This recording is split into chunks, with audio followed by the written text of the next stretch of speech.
everybody. Welcome to another very special episode of Games My Mom Found.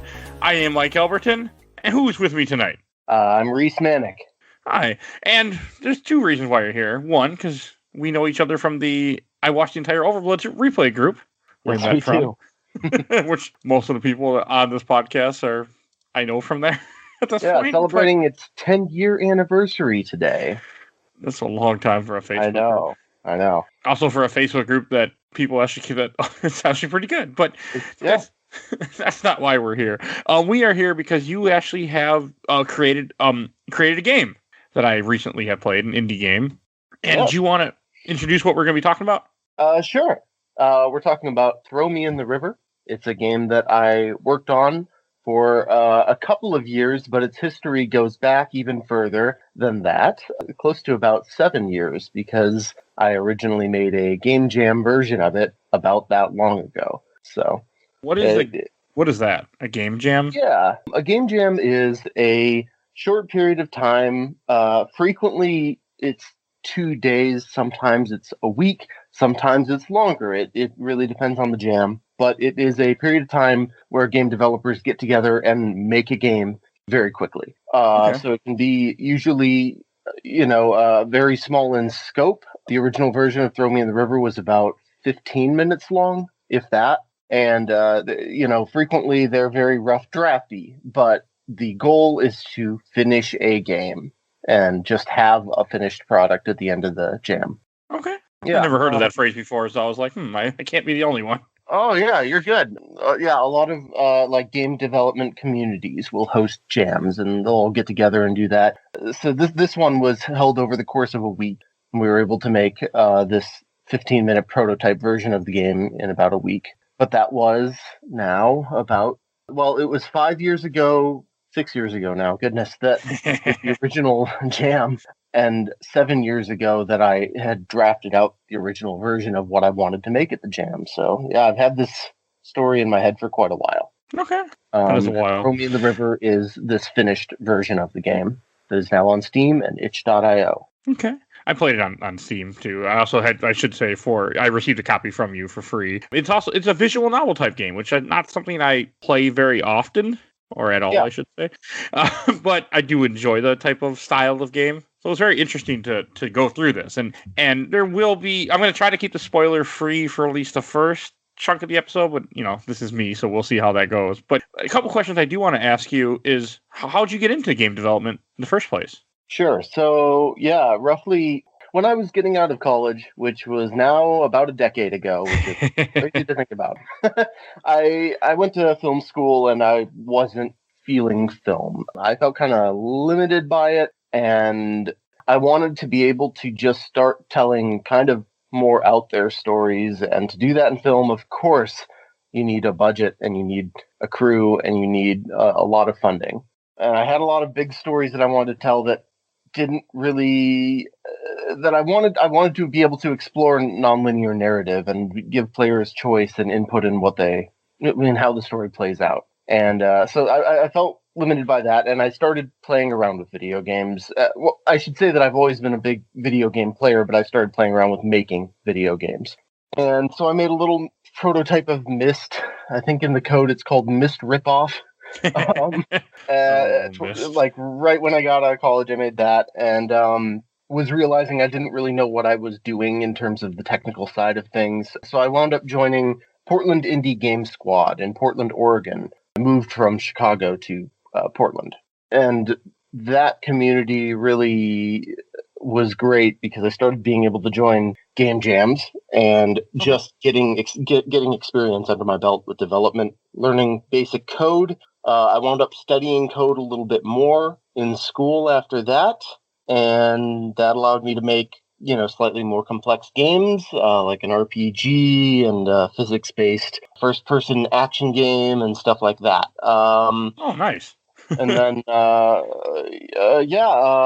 that kind of brings us closer to today, where I made a visual novel called Waiting for the Loop, which came out in 2018. It looks like 2018, and that was a prequel sequel to the game jam version of Throw Me in the River. So I had this really, really polished tie-in to Throw Me in the River. right? And Waiting for the Loop is maybe 20, 25 minutes long. Okay. And it ties in directly to the story, and we can get into that later if you want. But yeah, we will a little later. Yeah, but I had this really nice version, and I put it up on Steam and Itch, and it was really rewarding seeing people play it and stuff. But it was always very frustrating, kind of this itch in the back of my brain where it was like, people are playing only half of the story. Nobody knows the first half because nobody played the little game jam version of Throw Me in the River. So it was like, all right, I've got to get a nice version of this thing put up. So yeah, that's where the idea came around to, like, okay, I'm going to throw out the old version completely, and I'm going to completely remake Throw Me in the River and expand on it and make this real finished version that I, want to see the complete story play out in. So yeah, that brings us to today. Okay. And then I should say, Throw Me in the River came out in 2019. It looks like Throw Me in the River came out this year, or it's 2020. 2020. Sorry, wrong. You're good. We both were wrong. I just read it. And I'm like, last year. Oh yeah, wait, sorry. Development took about 2 years ish. Okay. If you on and off development, and a lot of that was waiting for funding to come in. So, not 2 years of non-stop work, but it took 2 years to make. Yeah, no, game developing has to be very expensive, it seems like. Probably cheaper than movies, but still expensive. Yeah, my role as producer is to kind of oversee that, and it's a whole job of its own. Well, this game is a very much like choose your own adventure, which I when the tag you have in here in Steam, but also I thought was interesting too. I haven't, because it reminded me of the old days when I remember being a kid going to the library, picking up a little choose your own adventure book, flip to this page. And as I only played through this once, but we can kind of talk about the beginning of it. It starts off as a guy, I think, is dying of cancer or something. He's dying of something. Yeah, it's not clear. Okay. He is dying. He is on my brain. I think just put in the cancer then, because that's what you see the IV. Sure. You have this old guy, and I think it's very interesting where it's like depending, because I'd made some decisions early on that when I got near the end when the story wrapped up, I'm like, okay, now I see where my decision, I answered a question very early on and what I believed in something. I thought was interesting. Well, and you note that it wasn't clear what he's dying of, and that is something that I used throughout the entire game, which is choosing very specific things that I don't want to explain, because I want you to be able to assume and fill things out based on your own experience, which a lot of people do. So, that's something that I really value, is not necessarily giving all the keys to the car. It's better that way sometimes. For me, the reason why I assume cancer, because my dad had cancer a couple times. He's survived the fight. So that's what my brain went to when I saw this old man dying and in that situation. Yeah, so I really want people to put their own kind of intensely personal experiences into the game in their own way. So there are some things that I don't necessarily lay out. And it's interesting. Like, the whole thing is all very in black and white, and shades of gray, but I guess you do have a little bit of color in the background of some of these, like a goldish type color that I didn't really notice, because everything mostly is that very no black and white style. There's a little bit of subtle gold and greenish color to it. Nick actually gets into that in the developer commentary a little bit, but that came out of a mistake where he accidentally selected a more vibrant color palette at one point and painted the image, and he didn't notice it until he was partway through it and sent it to me, and I was like, I love that. I think it looks great. So it does add more character to it. Yes. So I thought it was very interesting, just kind of how the story just keeps going, and it kept me interested. I like how there's a lot of different parts. You make a decision, and then I'd be playing like 10, 15 minutes, and then a little bit something will happen, and then your decision that you had just made will come back around. I'm like, and I thought that was very interesting how you kind of laid that out. Again, choose your own story, but it was still caught my interest. Sure. Yeah. It was, I have the whole tree of decisions in my head. They're always going to be inherently more limited than the illusion gives off, because budget basically at the end of the day, and development time, but I really wanted every single big choice you come across to really, really, really have weight and make you consider and feel significant. And yes, of course, there is a bit of an illusion going on, a bit of a man behind the curtain happening. But I still want you to hit those moments and be like, oh gosh, I don't know. And I still want them to impact the story in a way that, is noticeable and significant feeling. Okay. I mean, it would definitely. I would say it definitely does hit that for me when I finish playing this. Yeah. I had that moment where I'm like, oh, okay, cool. So I mean, one of the things I do want to ask is how much of your own personal beliefs that came into this game that you put in with like some of the like early on. I don't want to get too far, but I think early on he does ask some questions about if you believe in God or if you believe in aliens. How much of that came in from your own personal experience or what you believe? Some. Okay. When I finished the game, my mom played it, and she was like, "So this is based on your grandpa's life, right?" And I was like, "No," because I didn't even consider that really. It was it was interesting. I guess it pulls from family members' lives in a weird, abstract sort of way. But to me, it was like, no, I'm telling this totally different story. It's not based on anything. As far as the various influences like that go, the religion thing was something that from day one I wanted to explore. I remember that. That was like my big thing, was like, I want to start a game that asks if the player thinks the character is religious, and then every single thing that character says is impacted by that choice. So most of what the way that Joseph speaks is significantly impacted by the religion choice. Most of his lines are written twice, depending on if you choose that. I can see that being a lot of writing. Yeah, it was. And it wasn't really like, I want to make a statement, it wasn't like I wanted to say something to judge Joseph based on if he is or isn't religious. It was just, I want to explore the two different ways that a person can talk depending on if they're atheistic or if they are religious. Yeah, which is very true. I mean, I kind of fall in either category because I believe somewhat in religion, but I hate organized religion. Sure. So I'm part atheist at times because I don't like seeing what organized religion has done to people and done to countries. So yeah, I connected a lot with I have this. some very similar views. I was raised Unitarian Universalist and still sort of have a lot of that in me, but also just, I've become views. Very anti-religion over the last 4 years for reasons, but so that's impacted me a lot. Become disillusioned with religion, but it was an interesting thing to explore in terms of like how it affects how a person speaks. So Joseph, who is not religious, will curse more frequently and ably. He doesn't have the fear of God on his, weighing on his conscience. Is that a real thing where people are fear of God, of cursing? In my experience, it is with a lot. Okay, no, I mean I'm not questioning. I was just like, huh? I mean, I can see that though because I do know that for people that are very religious, I'm not one of them, but it does play such a big impact in your life. There's a friend of mine that once told a story about how he picked up I've said this in the show before, how he picked up I think his nephew or somebody from a camp, and the guy had a great time at Christian camp, but he was like 8 years old or 10 years old. I don't remember exactly which age, somewhere in that. And then he comes home crying because he didn't want to go to hell because they started putting the fear of God in him. And it's like, and that really made me question religion too at times. Like, why do people do this? Yeah. It's always stuck with me. Yeah. There are a lot of different things that he says differently and different ways that he speaks, and even entire conversations that change a bit depending on if you are or aren't guiding Joseph down the path of religion. I tried to be not an asshole for the most part when I picked options because that's how I play games in general. Mm-hmm. I mean, I don't feel like you had like really an asshole option, but you could be a little more like, oh, this person was bad, or this was a bad experience, or we didn't get along.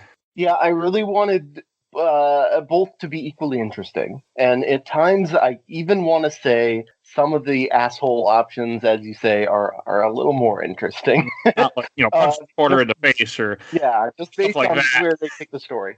Also, let's think he's talking to his daughter in the beginning of this when he's died, and he's kind of telling her the story of his life a little bit. I want to say is what the beginning of this game was. Yes. Okay. Yeah. Oh, I'm assuming this was on purpose, but I really thought, like, especially some of like his daughter, like some of the people, or I want to say some of the people had like a very, like, the drawing was good, but they were very, like, very ugly and average looking in a way, I would say, which I think felt that this isn't, these are average people that are going through something, nothing extraordinary, not like you would see in, a lot of games. I thought that was also interesting. Yeah. Nick Freeman is a Seattle artist who works on games, and I reached out to him and said, I want you to make the most normal looking people. I want these people to feel really grounded. I don't want them to be, extremely handsome, extremely pretty. I want them to look just like people. And I think he really accomplished that. I think they're really nice. Yeah. It also made me realize how much I like that people wear masks, because I don't like seeing people's faces, I realized, too, in this 2020, 2021.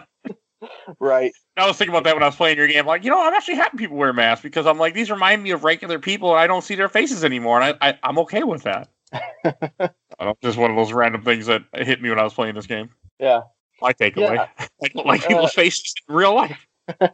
Regarding the well, I mean, we can talk about the ending, although that's getting into spoilers. But yeah, you kind of mentioned something earlier. I want to mention stuff to get people's attention that might get them to go download your game. Sure. Okay. So can we jump into some spoilers? Sure. We've been about 18 minutes. Yeah. Well, there will be spoilers from here on. So if you haven't played the game yet, you should definitely go check it out. It is on Steam. That's where I got it from. That's where I buy all my games from. So definitely go check it out on there. And we will kind of now. Sure. So regarding the whole alien anomaly side of things, to jump into it, my dad loves alien stories and has his own alien stories that he does swear by. He grew up in a small farming town up in Canada, in Saskatchewan, and he does swear like these things happened. I don't know, I don't know. I'm not saying they did or didn't, but that definitely was a huge part of what drove me down the road of like, okay, I want to do something with alien anomalies in Canada. I really like that. Where they came from. That alien thing, because I picked the alien type thing early on in the game, and I was not expecting it to pay off when I got to the end when the game goes where it goes, and he ends up and he sees the alien thing, and I'm like, or sees something that and I'm like, okay, that was cool to me. Like I believe in aliens because I believe there has to be something else out there in this world. We can't be the only intelligent living species. There's just no way. Like there's too many possibilities, too many outcomes when you throw the dice and that idea that something has to be out there. Yeah. Star Trek, where somebody wouldn't want to come over and interfere with our life because we haven't reached a point where we should be like really openly communicating too far.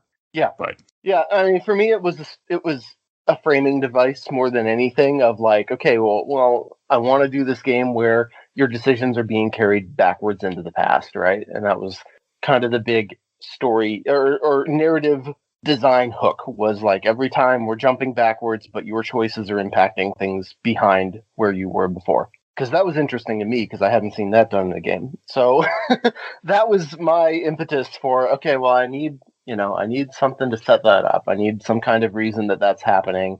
Aliens. I work.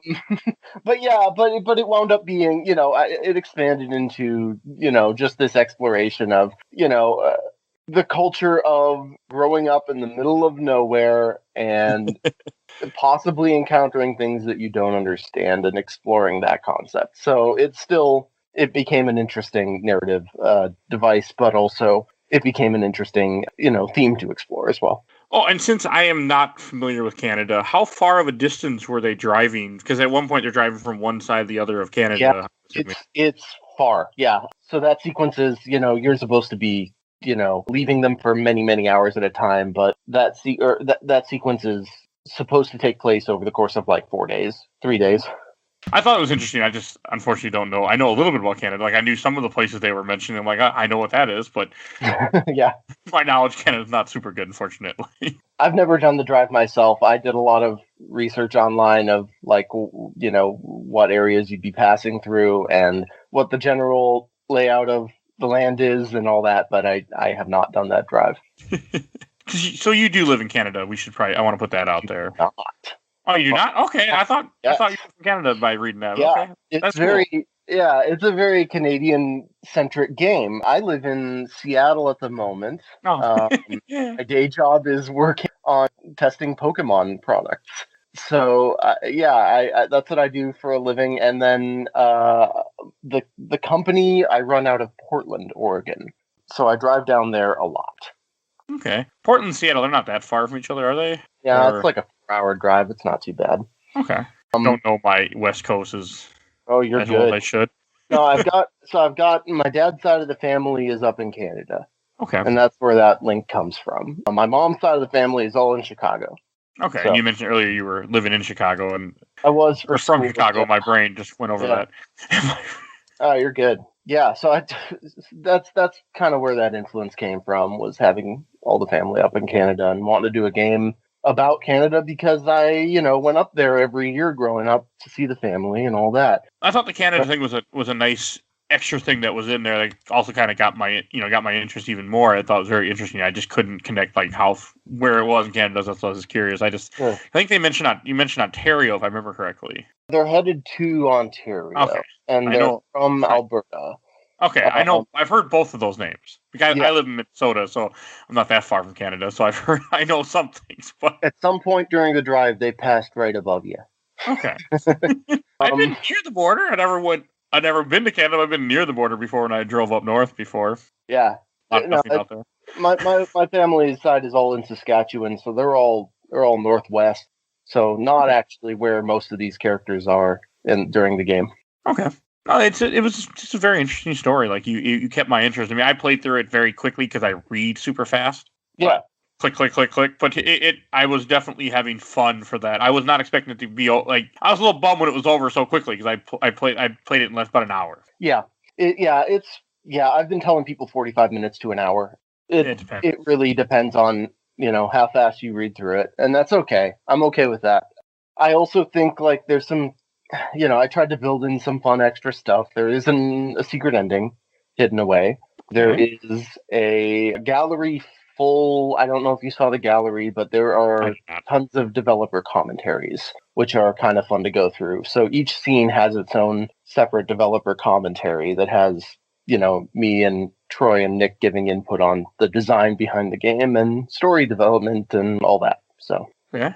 And one of the other things I do want to comment on is the music. I thought was very good. Like anyone who listens to the show a lot will know I'm not a music guy when it comes to games. I usually turn off music or put on podcasts or just do something else or just unplug the microphones. Or unplug the headphones. I don't want to hear nothing. And in this game, I really enjoyed the music. I was just playing along, reading. I thought the music was just spot on for what was going on with the game. Cool. So Troy Spivey did the music. He is a dude living in Portland who I grew up with. I was on the 5th grade soccer team with him, and he and I were best buds through middle and high school. So this is his first soundtrack thing ever. He plays guitar more as a hobby than a profession still, and he's moving into doing it more and more professionally, and gosh, he's excellent. He's really a wonderful songwriter. No, it was very well done. I really enjoyed the music a lot, and that's not always how I am. So yeah, no, I was really excited to be able to reach out to him and be able to work with someone who I've known so closely for so many years. That was really cool, and I mean, he just really poured his heart into those compositions. He did a wonderful job. Yeah, they're very good. I really liked it. Like that just impresses me because I'm not, like I said, I'm not a music guy, so. I was very, very impressed how much I actually enjoyed it. He'll be thrilled to hear that. I mean, when I play in other games, I turn off music completely, like Gotcha Force. Don't play with the audio on for that. But that's a whole different story. Also, the other thing I want to ask you is, what do you have going on next? Like, what are your future plans with game developing? Yeah, so I'm working on something. That's fine. You don't have to go too much into it. That's fine. I can go into it a little tiny bit, which is that it is. There's another side project that's a little bit more advanced mechanically, but the main one that I'm focusing on right now is it's going to be another visual novel, and we're still kind of hashing things out. I've got an artist who I'm very excited to work with, who is looking forward to working on it, so that's going to be very cool. And it is, at the moment, what I'll say is, I think it's going to be like more of just a straight romance. Okay. So it's going to be a traditional romance, maybe even a rom-com, if things get crazy. But we'll see what happens. I'm excited to really dive into that one. Okay, I'll definitely have to take a look when you do develop that next one. I'll send it your way. All right. And any last things that you want to say about your game before we? I don't really. We'll do my version of Shelfer Box really quick, and then we'll be. Yeah, I guess if you play it and you're like, this is a really cool thing, and I wish there was more of this, And even if your response to the game is, I wish it was longer, or like, I wish it had more going on mechanically, let people know about this game, because the only way that we're going to be able to keep making bigger, longer things that are more interesting and complex is if we have more people playing the games and have the funding to do that. So just let people know about it. It's very appreciated. That's got to be a lot. It's a business as much as it is an art, for sure. Yeah. So I can definitely understand that. I mean, what I do is a little different, less cost, just more time. But so I understand.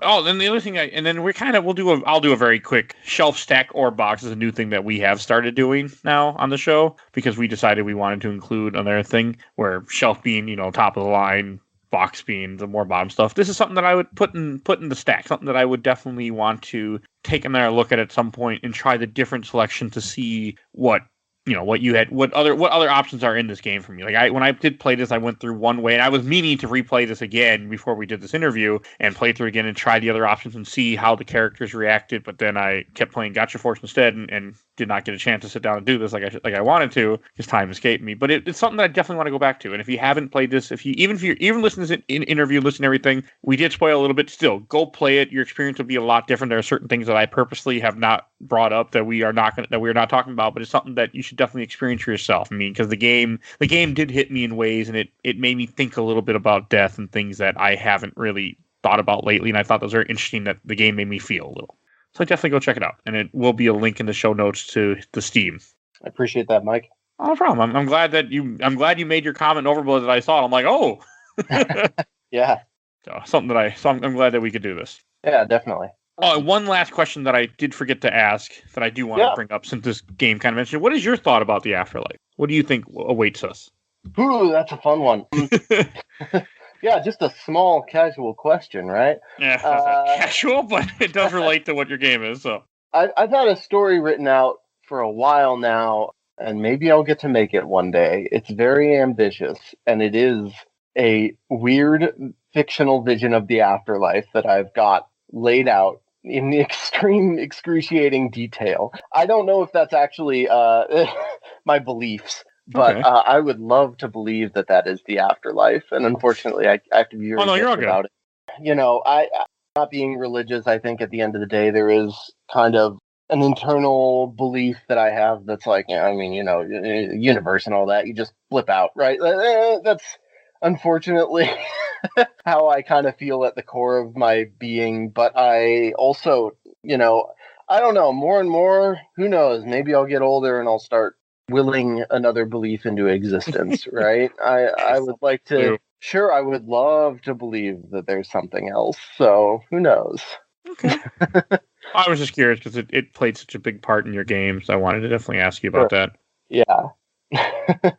All right, and that about wraps up this interview episode. And if you enjoyed this, well, there's only a couple other interviews on the podcast, but we do cover games, we cover movies, we cover comics. Definitely go check out a lot of our past catalog that we have there for you. We are currently going through the MCU movies. We should have released Ant-Man not too long around the time you're hearing this. So definitely go check that out and everything before Ant-Man, because there's a lot of crap before Ant-Man.